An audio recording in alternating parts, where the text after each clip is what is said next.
Hello, hello. So today we are going to study a Flutter course offered. So today we are going to study a Flutter course offered by Fireship, right? So let's try to do like 2 hours of this, and we will see what happens. Right? Let me just change. Yep, it's captured entire screen. Good. Delete this. Right. So we will watch and analyze what Flutter actually is. Really good technology nowadays. Really. Hopefully my Wi-Fi is good, so we can watch this Flutter, smoothly. a UI framework for building apps on iOS, Android, the web, and desktop. At its core, Flutter combines a high-performance... Give me a moment. I will need to change. Mute this. Hello. And we are going. its graphics engine with the Dart programming language. In development, Dart provides full type safety and stateful hot reload to help you build reliable apps quickly. In production, Dart compiles to native machine code, which means your graphics will render beautifully on any platform. Install Flutter, then run Flutter Create to create a new project. Now open the main Dart file. This is where you build your app. The UI is laid out as a tree of widgets, and the framework provides hundreds of pre-built widgets to handle things like animation, scrolling, responsive layout, and more. You can build your... Yeah, I've heard that Flutter's documentation is really comprehensive and really helpful. I will take a look at it when we starting to learn some basic of Flutter and when we're trying to build some apps, right? Own widget by extending the stateless widget class. You then define your UI by overriding its build method. Now it's important to understand that everything in Flutter is a widget. This method returns a widget, and its children return widgets, and their children return widgets, giving us an expressive, declarative UI structure, which you can easily traverse using Flutter's awesome tooling. Whenever the input data to this widget changes, Flutter will rebuild the UI by calling your build method. Stateless widgets are immutable and don't have any internal data. When you have an interactive widget where the internal data might change based on user input, you can extend a stateful widget. Properties defined on this class can be reactive. For example, we might have a counter that starts at 0. Then in our build method, we have one of Flutter's built-in buttons that calls a function whenever it's pressed. It increments the counter by calling setState, which tells the framework that the widget's data has changed, causing the UI to re-render with the latest data. You can now play with this app on a real device using the Flutter run command. That's cool and all, but let's make some changes. We'll go back to our source code and center the button on the middle of the screen. Instead of writing code, just click on the button and hit Ctrl-Shift-R, then wrap your button with a center widget. Next, change the color of the button and notice how Flutter previews that color directly in your IDE. Now to hot reload the app, simply type R into the command line. It only took a few milliseconds to build a new version of our app, and notice how the state of the counter was unchanged. That's what I like to call an awesome developer experience. This has been Flutter in 100 seconds. If you want to learn more, check out my newly updated Flutter Firebase course on Fireship.io. Thanks for watching, and I will see you in the next one. I think this is a really brilliant way in order to build your course. You upload it onto YouTube, get a lot of reach, organic reach, and you can also include that video into your course. That you get both. You got two sources of organic reach. Brilliant. I mean, I enjoy watching this.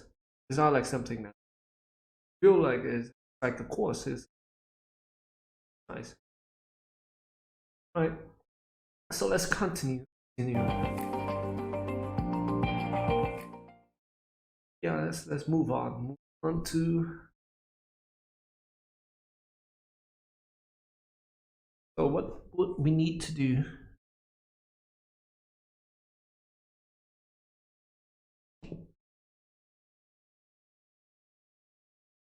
Before we start writing code, I want to talk about the resources available to you in this course. Most importantly, you can reference the source code on GitHub. This is the final source of truth for the project itself. Occasionally there may be bugs or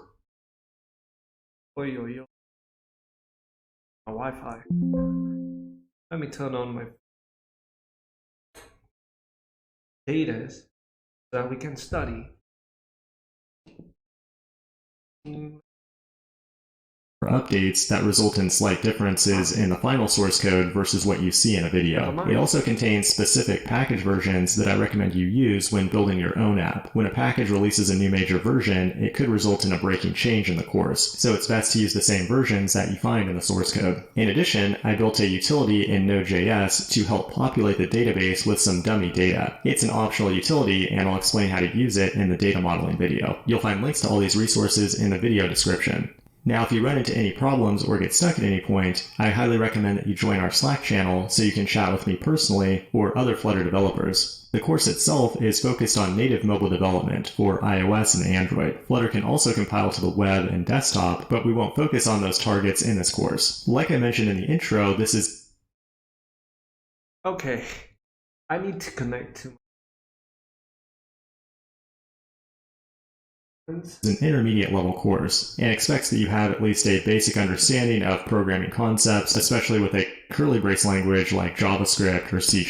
If you want to get prepared, I also have a Dart course that you can access as a pro member that covers the basics of the Dart language and many of the patterns that you'll see in Flutter.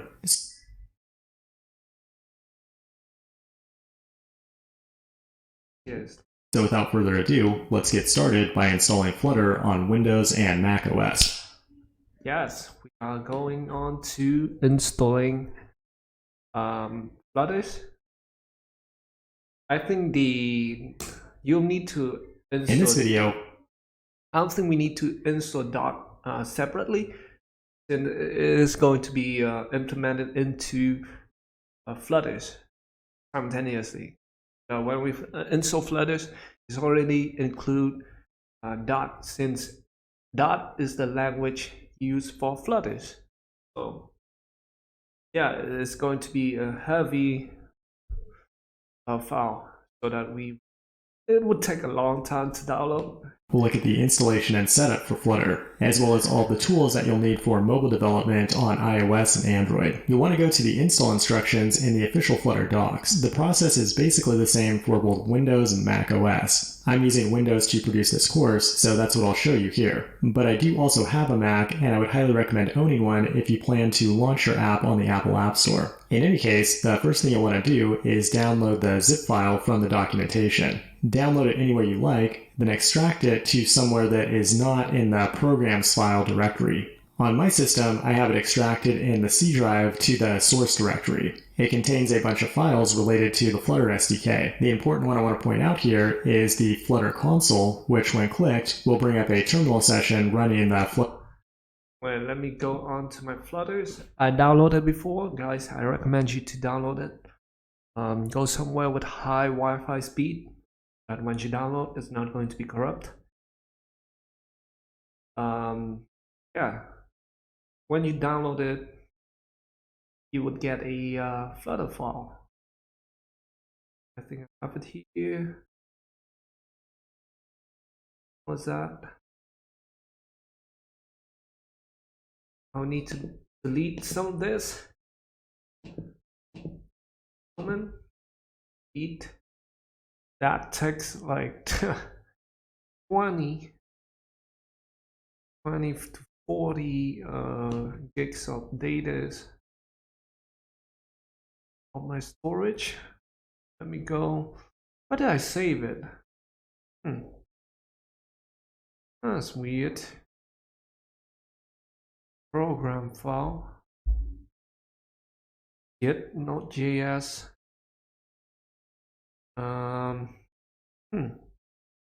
That's weird. Yeah, there we go. Flutters. Then we go on to Flutter console. Go on to here. Flutter SDK. Now, when managing a Flutter project, you'll use the command line all the time. So what you want to do is add the Flutter binary to your path variable, which allows you to run the Flutter command from any terminal session. On Windows, you'll go to the environment variable settings. Then you should have an entry for path.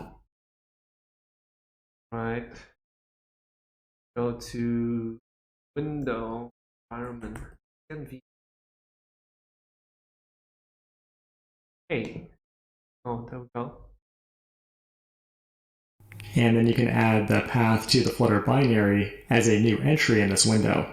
The value here to the variable settings, then you should have an entry for path, and then you can add the path to the Flutter binary as a new entry in this window. So now, binary to your path variable, which allows you to run the Flutter command from any terminal session. On Windows, you'll go to the environment variable settings, then you should have an entry for path. Entry path. Yep.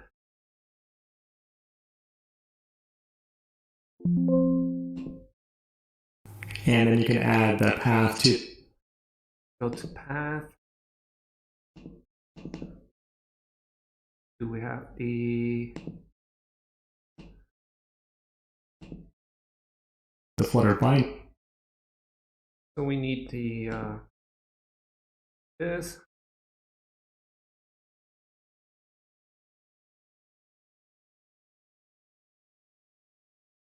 A /bin as well. Bin.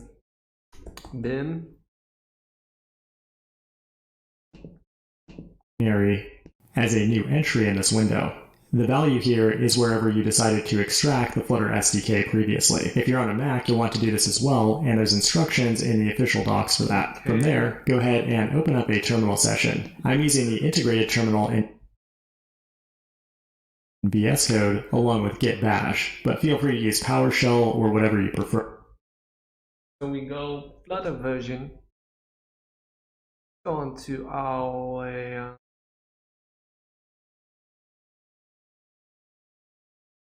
download it on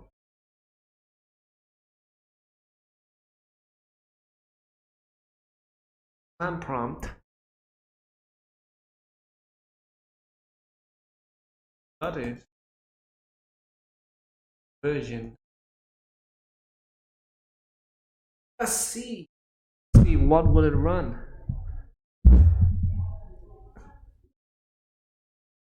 Welcome to Flutter 3.35. Run Flutter version to make sure that you're run Flutter Doctor to have the CLI tell us exactly what we need. If you're doing a fresh install, you likely have a bunch of Right, what do we need? What is it called? Flutter is Doctor.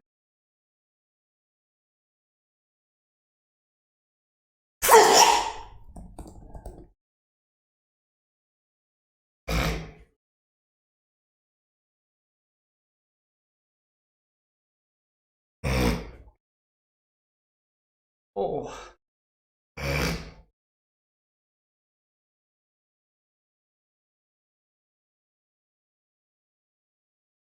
Android toolchain developments developed for Android device. Visual Studio Code developed for. Wait, I have Visual Studio Code. Android Studio is not installed. Red X's here, and the goal is to turn those X's into green check marks. For Android development, you'll first need to install Android Studio, and I would recommend sticking to all the default settings. There's nothing special you have to do for Flutter. You'll just want to make sure you have the Android SDK, SDK command line tools, and build tools. The install wizard will walk you through everything step by step. Now, in order to test an Android app, we have two options here. You can plug in a physical Android device with a USB cable, then follow the steps here to connect it to the Android SDK. That's a good option, but what I'm doing in this course is using an emulator, which I set up in the AVD Manager inside of Android Studio. Go to Tools, AVD Manager, then click the button to create a virtual device. Choose a modern device with the latest stable version. Wait, what does it say? Unable to locate Android. I think I have to here.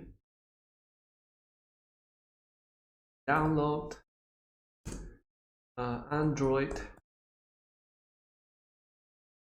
Studio Tools, whatever that is. Bound, chicken, bound.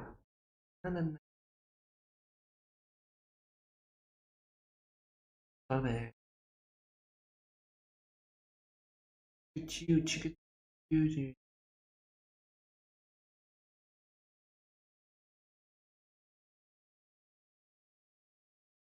Yep, I already downloaded. What do we need?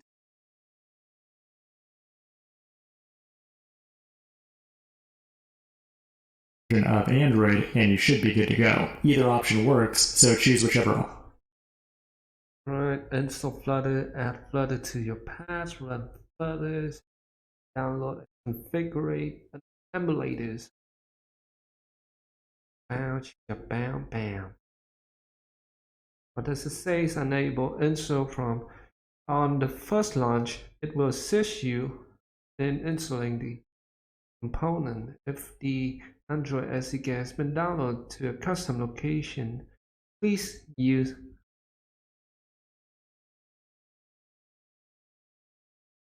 this is necessary for Windows development. Download please install the desktop development with us,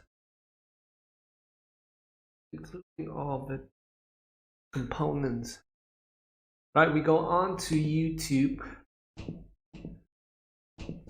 I think I have a video that's showing you guys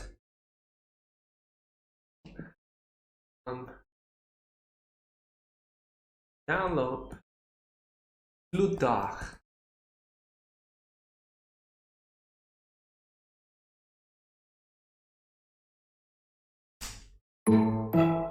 What can you do with 60 seconds?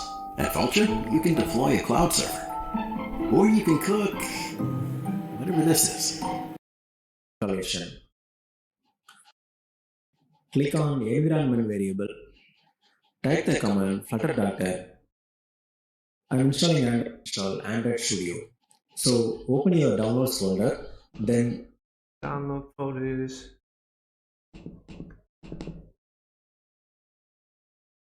Where is it? This one, right? This one? This one. Run.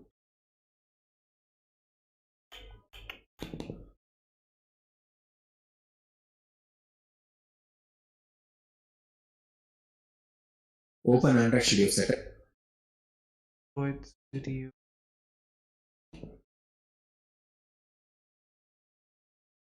And delete. I have downloads. Oh yeah, there we go. Pound, chicken, pound.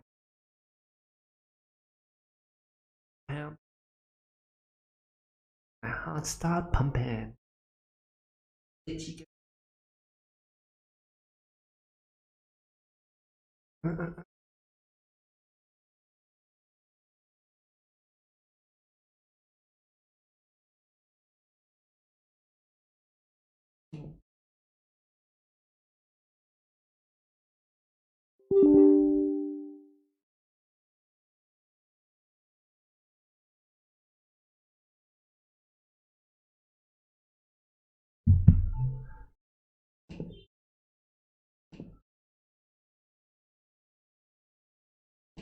File to start installing Android Studio.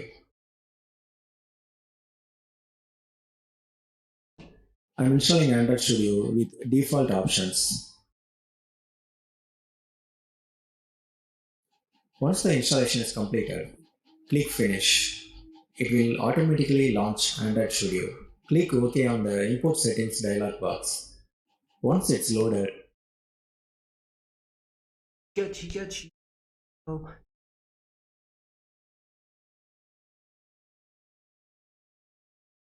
Alright, we will continue while watch. Option makes more sense for you. After you've installed Android Studio, go ahead and run Flutter Doctor again, and hopefully you get a green check mark. But if not, it should tell you exactly what needs to be fixed. That takes care of Android. When it comes to the iOS setup, you'll need to be on a Mac, and on that Mac, you'll want to install Xcode. Once again, you'll want to run Flutter Doctor to make sure that all the requirements are met. Just like Android, you can plug in a device with a USB cord, or Xcode should have a default simulator set up for you automatically. Now that we have our mobile development kits installed, it's time to set up VS Code. Go to the Extensions tab in VS Code and install the Flutter extension. This will give you syntax highlighting for Dart, as well as a bunch of other tools that will help you refactor Flutter code efficiently. Right, we will wait for that. finish. Get to where?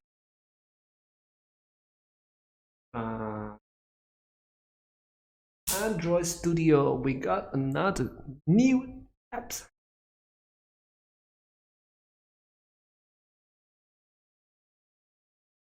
Next.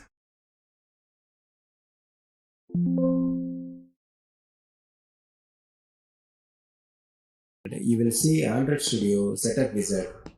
Click Next to proceed to the next page. Here you can select the type of setup you want. Standard setup will install Android Studio with most common settings and options. And in custom install, we can customize installation settings and components that are being installed. Select custom install and click next. Keep Java development location to default and click next. Select the UI theme you prefer. On component setup page, keep the default selections. Android Studio will download the SDK files to this location. If you want, you can change it to different location. Select the amount of RAM you like to allocate for Android emulator. For my computer, the recommended size is 2 GB. It may differ for your computer based on your system configuration. So choose recommended size and hit next. Now we are at the final step. Android Studio will download all these components and install them on your computer. Click on the Finish button to start downloading all the components. Wait for all the components to finish download. Wait, they have another step here. Accept. Right.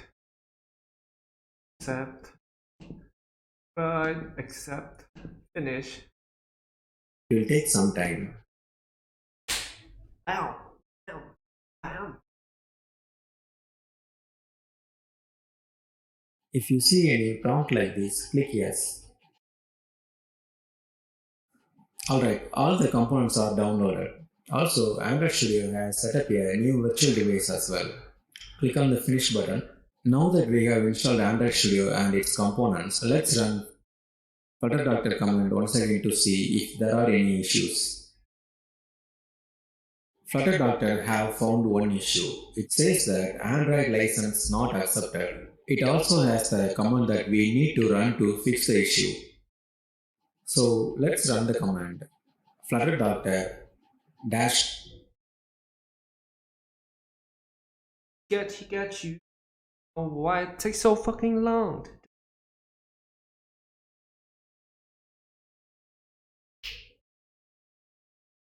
Guys, you guys going to develop some Flutter app? Or is it going to be yeah, if you guys are looking for a Flutter course, I'm not sure about Fireship. It is a really good practical course, but like fundamentally the dot code is okay. It's okay. It's not the instructor speak a little bit too fast for me, and it doesn't like explain thoroughly. So that's why I think I'll just include the course here. If you guys are, and again, it's just my preference. I like someone like who speak slow and who like explain stuff thoroughly, in detail. Like, because sometimes I get lost really quick, so that I need someone to like fix me on the track. But overall, if you want to fly through all this, I would highly recommend Fireship. It's really how can I say it? Really practical, right? Since it's really fast, you are going to go fast with it. Each video is only 1 to 2 minutes, so it's really good. I feel like that is the good size per videos. Well, if you doing some exercise, then 5-6 minutes. But overall, I like videos in which the instructor talk for like 2-3 minutes max. Because when they talk too much, I would just like my brain would drift it away, and yeah, it's a problem nowadays since our brain is like made for like 50 seconds, 30 seconds. Yeah, our attention span is really short. But overall, guys, this is a really good course. According to the review, I haven't finished all of it. I haven't finished the Strimbo one. I will finish. Trust me, I promise. I just don't know when. But yeah, we finished it. What is it? Text home.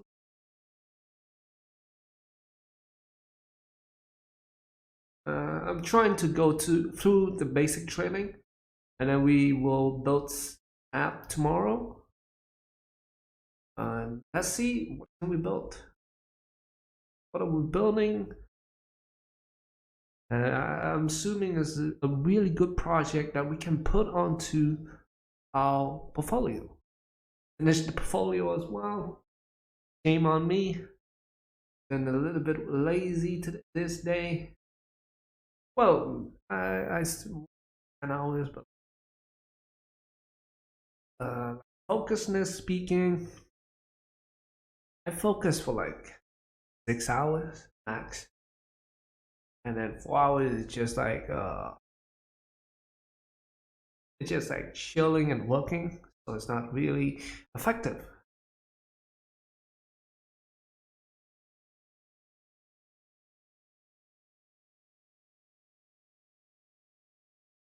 Taking a while to download. I would go on to here, delete some videos, since it is taking a lot of space. User,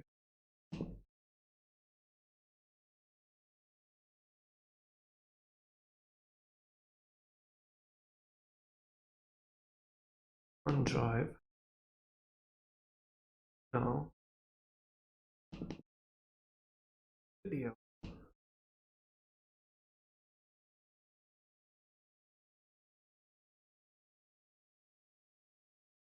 Delete all this.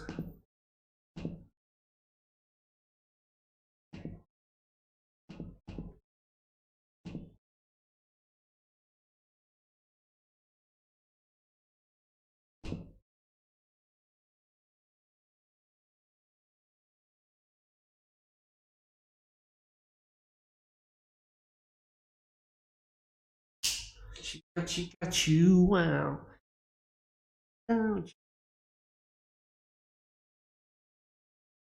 Let me download Flutters during the time that we are Visual Studio Code. Guys, what does it say over here? Visual Studio Code is not installed, and I have it. Is it Visual Studio? Same as Visual Studio Code. visualstudio.microsoft.com/download. Visual Studio.microsoft.com/download.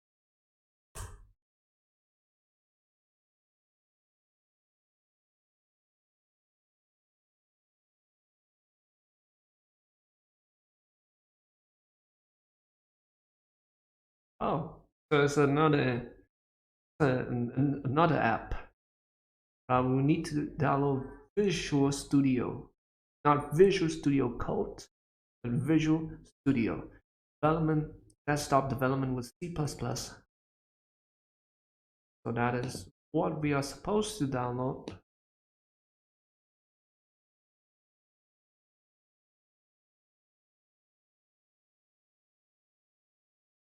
Download Visual Studio.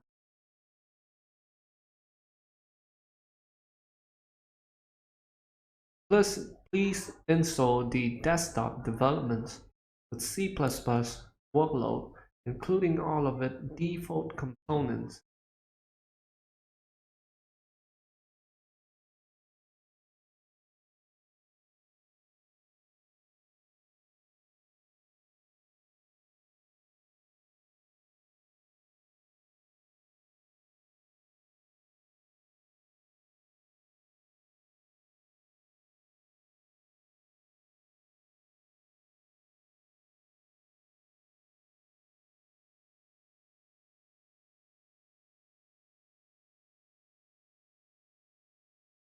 how to download Visual Studio.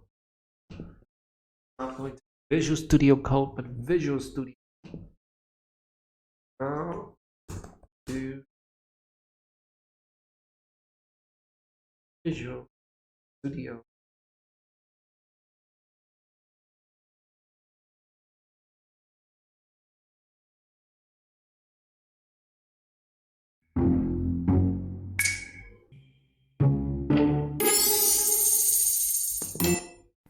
Xin chào bạn, trong nội dung này chúng ta sẽ coi là cái công cụ tốt nhất trong họ nhà Visual Studio tính đến cái thời điểm hiện tại. Với cái công cụ này nó được giới thiệu là Code Faster, Work Smarter, và ở đây chúng ta có 3 cái phiên bản để chúng ta lựa chọn. Nếu như các bạn là cái người dùng cá nhân thôi, muốn Code Community.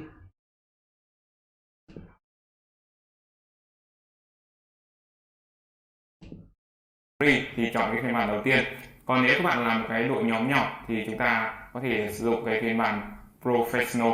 Còn đối với doanh nghiệp thì chúng ta sử dụng cái phiên bản Enterprise. Đây. Rồi, cái ngôn ngữ mà như là .NET này, C++ này, Python. Download. Blah blah blah. Blah blah blah blah. Oh, that's not a thing. Này, JavaScript, rồi là Node.js, vân vân.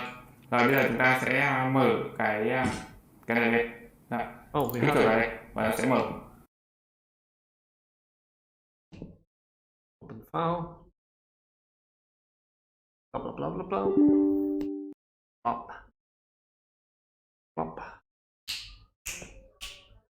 Da, da, da, da, da, da, da, da.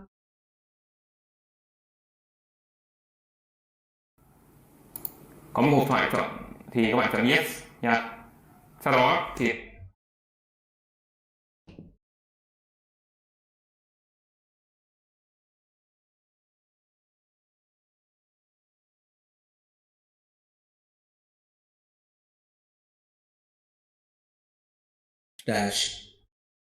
dash licenser.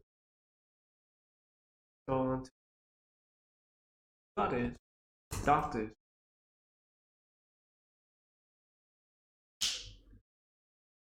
Bum bum bum. Bum.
Licenses.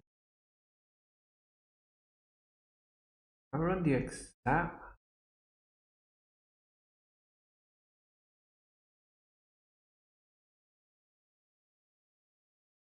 It says that 7 out of 7 license is not accepted. To review the licenses, type Y and hit A.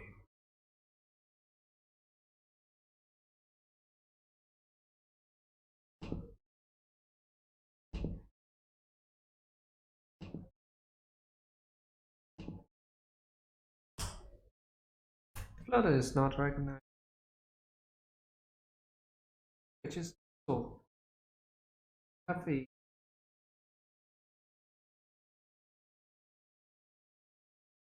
Do I need to do pip something? What is minus version? I have a version. Wait. online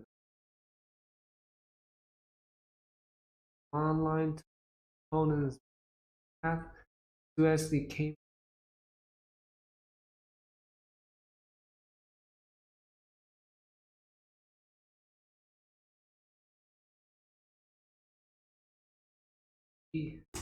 Path.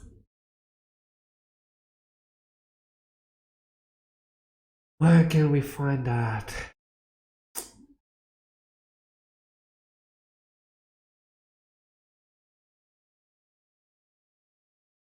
Copy this line of code, put it onto here.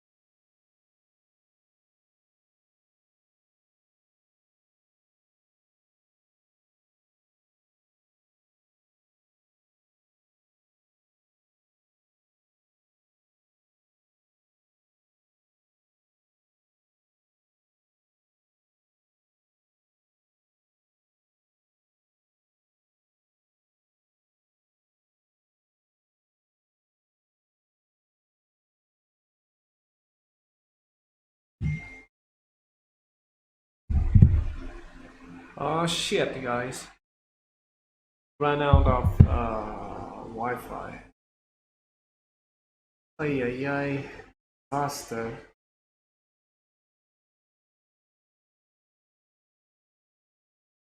Disasters.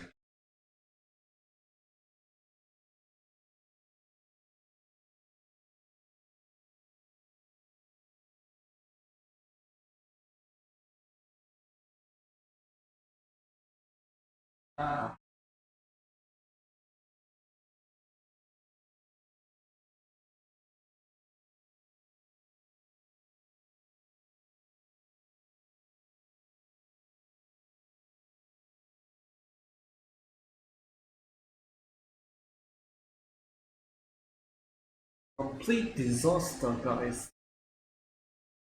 Complete disaster.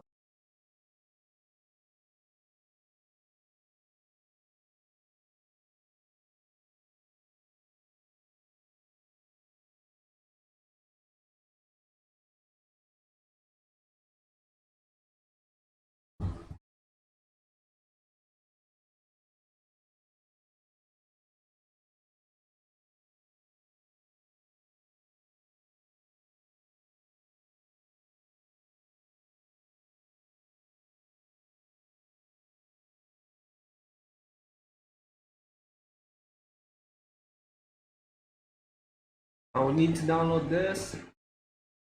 There's no Wi-Fi. Man.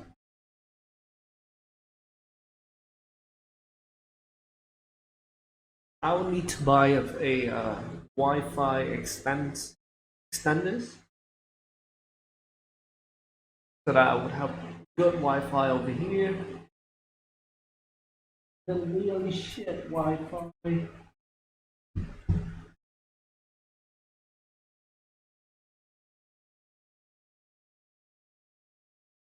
And ay.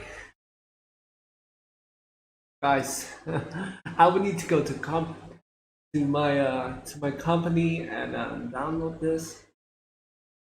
Look like there's Wi-Fi here. Maybe this one works.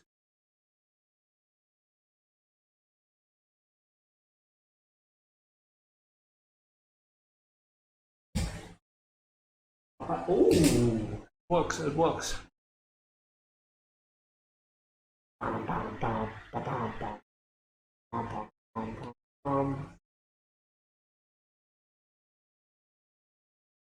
Sorry because of the Wi-Fi, but I cannot do anything. You guys can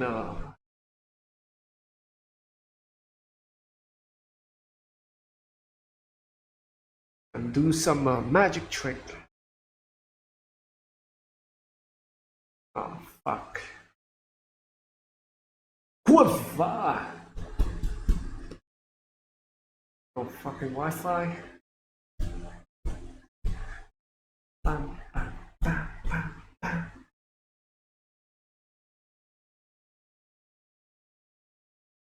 Please.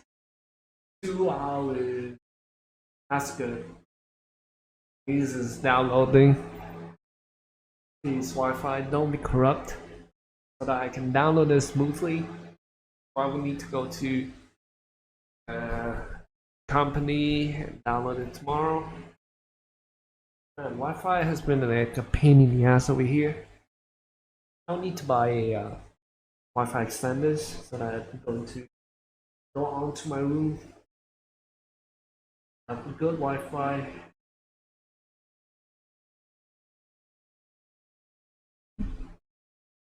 Oh, but overall, it's really been a blessing.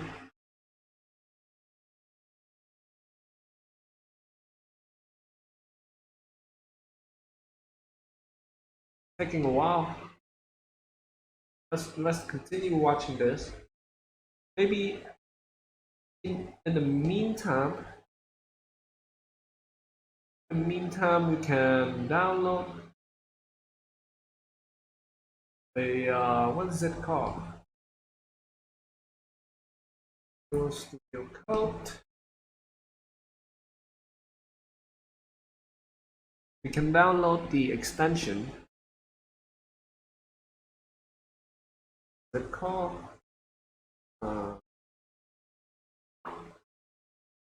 What is Flutter? Yeah, download Flutter. Install. Yep. And what else? Enter on your keyboard. It will. This one is downloading as well. Ah, shit.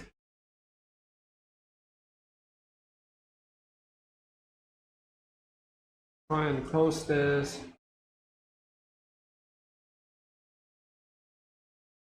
Three item is downloading at the same time.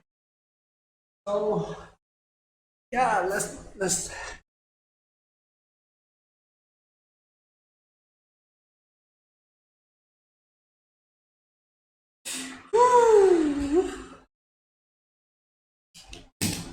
guys, let's go on to the basic training.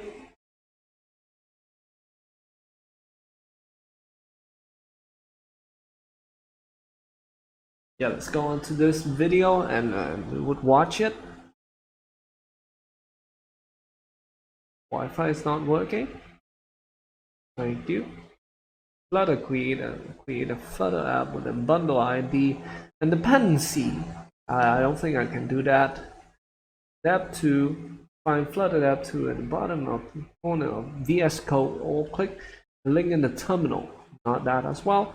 Let's go to the basic training so that we will get a grasp of what we are trying to do, right? Oh yes, it's working. Hey, hey, hey, hey.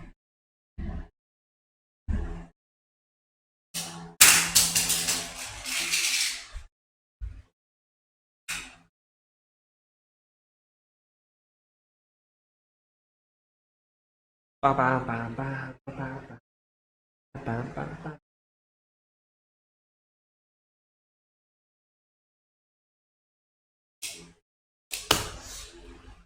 Shit.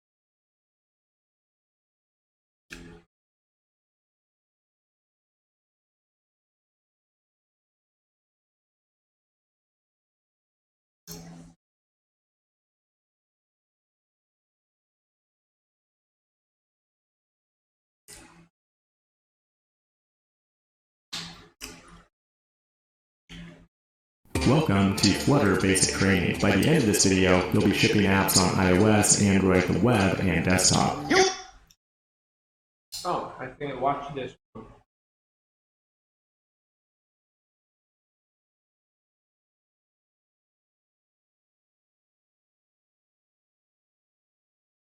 You will not laugh. You will not cry. You will learn by the numbers. I will teach you. Flutter is quickly becoming the world's most popular cross-platform framework, thanks to its awesome developer.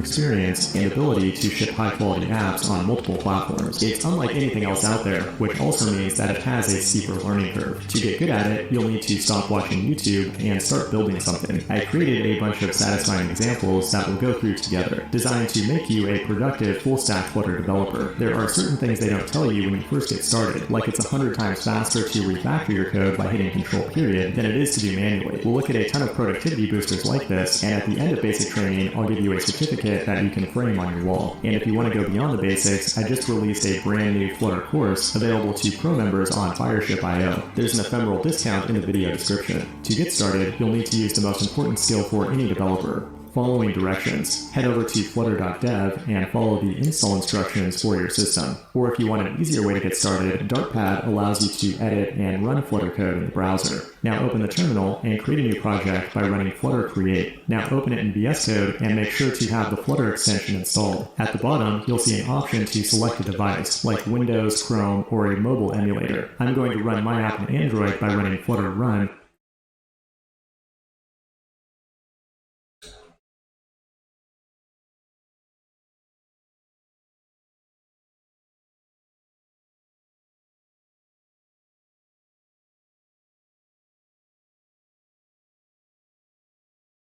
From the command line. Now find your application code.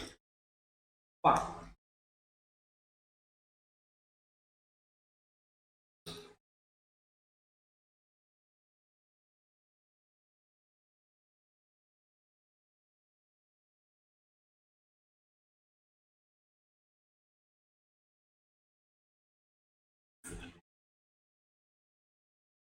In the main Dart file. Read in between the lines to find a color or icon in your UI. Change one of these values to something else. You'll notice that when you type after the period, everything is auto-completed in the IDE. Tooling is partly what makes Flutter development so productive. If you don't leverage it, you are not going to survive basic training. If you survive recruit training, you will be a weapon. Save the file. Now type a lowercase r into the terminal. That performs a hot reload, allowing you to instantly see the changes in the UI without having to rebuild the entire app. Now take all the code in this file and delete it. We're going to start from scratch. First, import the Flutter material package at the top. This gives you access to hundreds of pre-built widgets in your code, ranging from low-level building blocks like text to complex UI elements like a page view that performs animation and layout. As a Flutter developer, you'll need to learn how to combine these widgets together into a tree-like structure to create a complex UI. But first, we need a main function. This is where the program will start executing. Flutter has a global function called runApp. It takes a single widget as its argument and will inflate that widget to the screen on whatever device it happens to be running on. Let's create a custom widget to represent the application. Type ST into your editor and it should automatically give you a snippet for a Flutter stateless widget. Hit Tab to insert it, then give it a name like MyApp. Notice how this class extends a stateless widget. That's a class built into Flutter that you use when creating a UI element that doesn't have any internal data. In other words, it's just a dumb widget that paints some pixels to the screen. You'll notice it has a constructor with a key. You don't need to worry about that for right now, but if you hover over it, you'll notice that it has a link to a YouTube video explaining more, because Flutter's documentation is absolutely awesome. The thing you do need to know about is the build method. This method returns a widget and will be called anytime Flutter needs to rebuild the UI, like when your data changes. The first widget will return is a material app. It's used as the root of the application and allows us to configure themes and routes. Perform a hot reload and you should have a blank canvas to work with. We can quickly add a screen to it by adding a scaffold to the home property. A scaffold allows you to build screens with common UI elements, like an app bar at the top. Every pre-built widget has a bunch of named parameters where you can customize its appearance. Put your cursor inside a widget, then hit Control Spacebar to bring up all the options. Go ahead and add a background color, then add a title by creating a text widget. Now hot reload to check out your first Flutter screen. That's pretty cool, but there's no time to celebrate.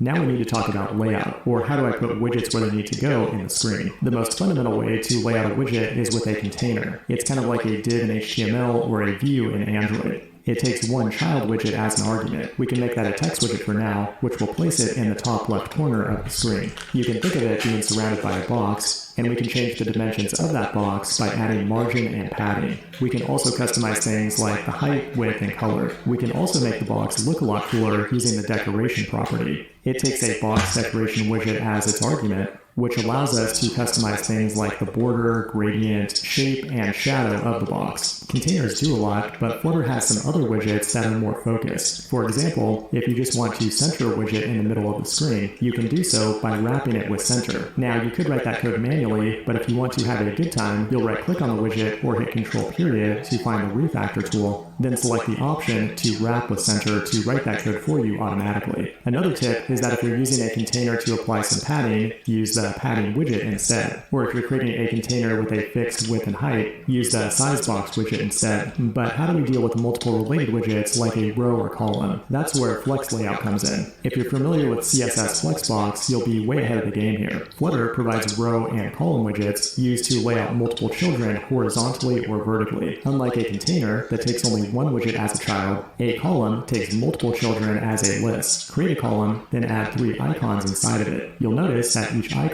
is laid out one after the other vertically. Change that widget to a row, and now they flow horizontally. The direction they flow is called the main axis, while the opposite direction is the cross axis. You can change the spacing and alignment between the children by modifying the cross-axis and main-axis alignment on the widget. By default, each child has a flex value of 1, which means that each sibling occupies the same amount of space. If that's not desirable, you can wrap a child in a flexible or expanded widget. Expanded tells a child to take up any available space, and you can give it more space than the other children by modifying its flex value. But in some cases, you may want to have one widget overlap another, like a button that floats on top of some other UI element. In that case, the widget we're looking for is a stack. Just like a row or column, it takes a list of children as an argument. And just one little side note here, you'll notice that I'm using a trailing comma after every block of code. The comma is not required, but it keeps your code nicely formatted. If you right-click and choose Format Document, it will format with multiple lines as opposed to one line when the comma is missing.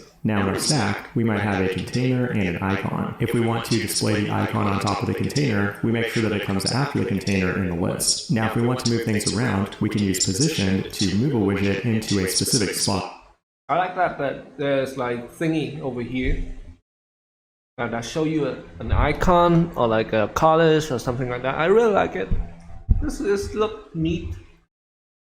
Kind of like absolute positioning in CSS. Or if we want to modify its positioning relative to its parent, we can use a line to move it to the top, left, bottom, right, or center. Those are your low-level building blocks for layout, but Flutter takes care of many UI elements out of the box. For example, if we add a floating action button to our scaffold, that button magically appears down here at the bottom right. The floating action button widget has an event handler called onPress. We can define an anonymous function here to handle the gesture. If we then want to add a bottom bar to it, we can use the bottom bar widget to add some navigation icons to the scaffold. We also need a drawer that animates out from the left. We can achieve that by simply adding a drawer to the scaffold. That's pretty awesome, but eventually you'll lay out your widgets and they will overflow the bounds of their parent, which will summon the red screen of death, or this black and yellow error tape. When you get an error like this, the terminal output will link you to Flutter's built-in debugger. That'll give you more information about layout to help debug things like this. In this case, the problem is that our parent is not a scrollable view. Things don't just scroll automatically. Instead, you need to use a widget like list view. It takes a list of children as its argument, but will scroll between them. It can scroll both horizontally and vertically, and you can even tell it to garbage collect items that are no longer on the screen. You'll notice that in this list, we're adding each widget individually, but in real life, you'll often need to fetch a bunch of items from a database and then create each list item programmatically. In Flutter, many widgets can be built dynamically using builders, which is just a function that you define that can map a list of data to a list of widgets. And that means you can create a scrollable list that is infinitely long, where the children are rendered lazily, keeping the UI smooth and fast. Now that you know how to build a UI, we need to talk about state, or the data that changes throughout the lifecycle of the app. A stateless widget has no state, as the name implies. To give this widget mutable data, we need to convert it to a stateful widget, which we can do by right-clicking, going to the refactor tool, and choosing the option to convert it. That will break the widget up into two different classes. That keeps the widget itself immutable, while giving us a state class where we can play with mutable data. It has a build method, but we can also define variables on this class and then change them by using the built-in setState function somewhere else in our code. Like when a button is pressed, we can create a counter app by defining a property called count, then reference the value in the UI using a text widget. When working with strings in Dart, you can interpolate a variable inside of it with a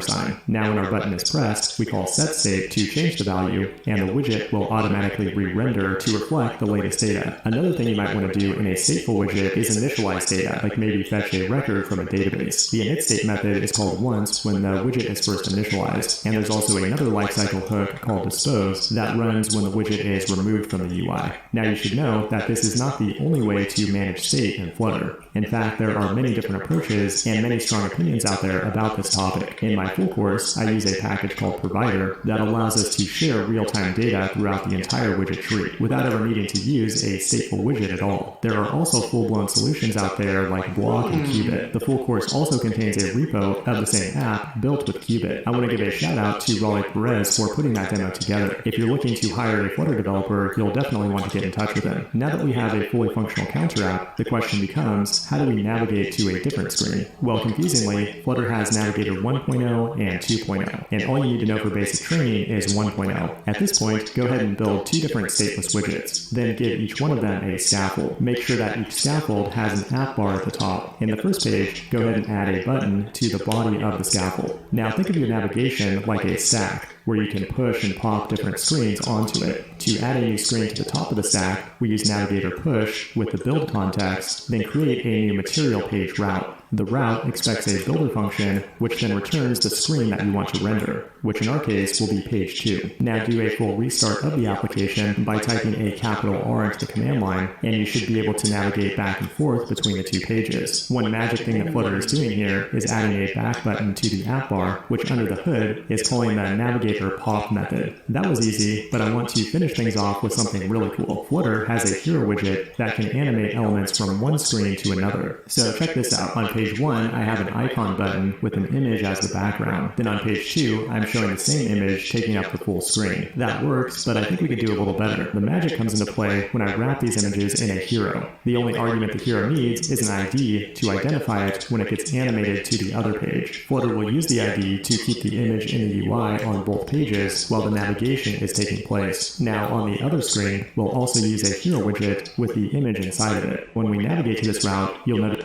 screen image in the UI Icon. on both pages while the navigation is taking place. Now on the other screen, we'll also use a hero widget with the image inside of it. When we navigate to this route, you'll notice the image itself is animated between the two screens automatically. It makes the biggest impact when you have a list of images to navigate to. Not only does it look awesome, but it would be extremely difficult to implement from scratch. Congratulations, you just completed basic training for Flutter. Take a screenshot of the certificate and frame it on your wall. If you want to go beyond the basics, become a pro member at Fireship.io to get access to the full Flutter 2 course, where we build a complex application with Firebase. Thanks for watching, and I will see you in the next one. We have the basic training.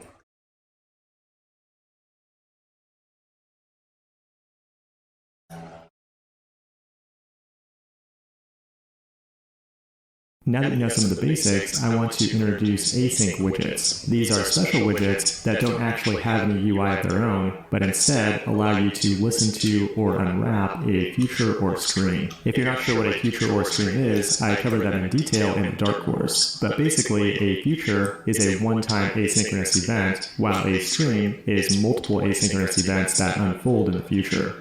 For example, in Firebase, if you read a single document from Firestore, that would be handled as a future. You read the data once, and then you're done. On the other hand, if you want to read a document and listen to real-time updates, that would be done with a stream. You read it initially, and then listen to updates as they happen in the future. Let's now imagine that we have a counter app, but the count comes from an external database. To fetch the data in the UI, we can use a future builder, which takes a future as an argument. In this case, I will just manually create the future, but in real life, you'd replace this with a fetch to a database, or something like that. The second argument is a builder function. And inside this function, you'll have access to the snapshot, which will tell you whether or not the future is still loading, or if it is resolved, it will give you the actual data from the snapshot, which in this case would be the count value of 23. A future builder will only read a value once, but when you have a real-time stream of multiple values, then you'd want to use a stream builder. It works in the same exact way, the only difference is that it takes a stream instead of a future. We can create a stream manually,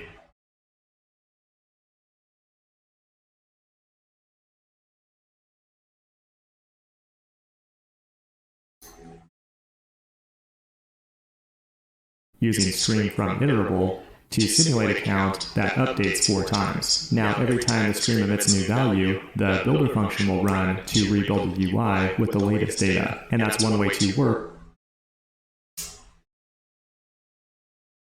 So I'm with assuming async data in Flutter.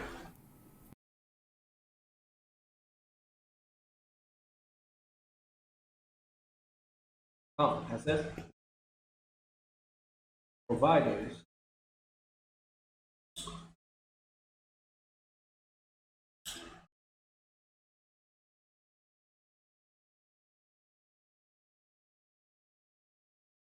So I'm assuming like when you click onto, so I'm assuming that when we click onto like a, let's say a product, right? Product, a name would be a future value because you only look at once, it's not going to update. When the price and the quantity of the product, it's going to be a stream, because when you add the quantity up, the price also go up according to the quantity of that product, right? That's how I understand this. I'm not sure if that is the right way in order to understand it, but hopefully that is the right one. So yeah, let's go back onto the video.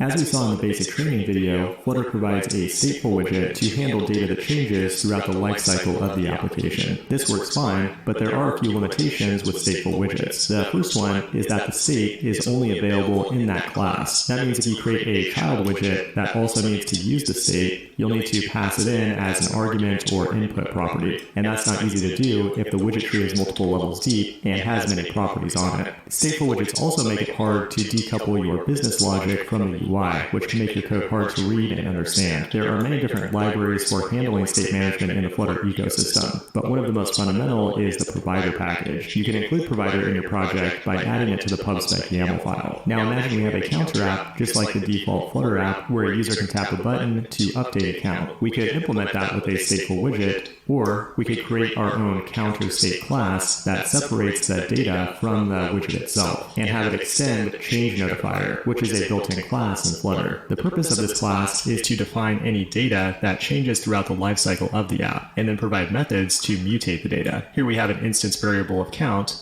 and then a method called update count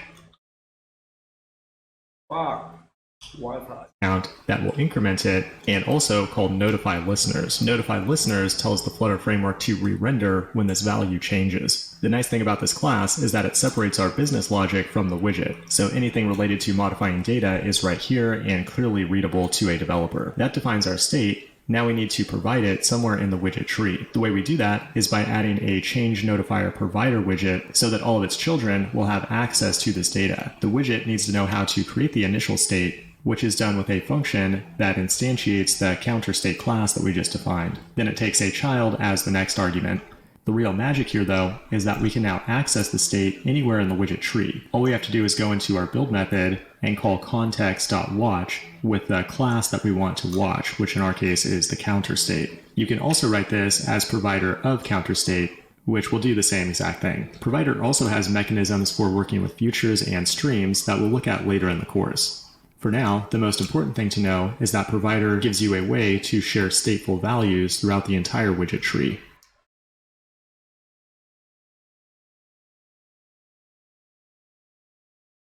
So the basic things that I basically gathered from the basic training is going to be stateful and stateless, some future and stream. That's it, right? I don't think there's like a lot of important things that we need to do to remember. We have providers, which is like a library, right? State management library. It wraps inherit widget and provide an easy way to share data between widgets.